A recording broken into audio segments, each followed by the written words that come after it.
తెలంగాణ సంగారెడ్డి జిల్లా అమీన్పూర్ మండలం ఐలాపురంలో హైడ్రా భారీ ఆపరేషన్ చేపట్టింది.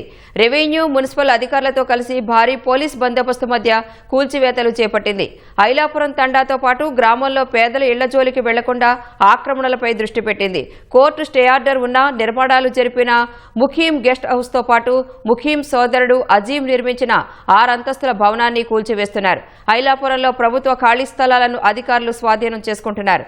మొత్తం 1263 ఎకరాల ప్రభుత్వ భూమి ఉండగా ఇందులో ఇప్పటికే చాలా నివాసాలు వచ్చాయి. ఆ నివాసాల జోలికి వెళ్లకుండా మిగిలి ఉన్న 860 ఎకరాల ప్రభుత్వ భూమిని అధికారులు కాపాడుతున్నారు. 863 ఎకరాల భూమి విలువ 15,000 కోట్లకు పైగా ఉంటుందని అంచనా. యథాతథ స్థితిని కొనసాగించాలని 1998 నుంచి కోర్టు ఆర్డర్లున్నా పట్టించుకోకుండా ముఖీం నిర్మించిన గెస్ట్ హౌస్ ను హైడ్రా తొలగించింది.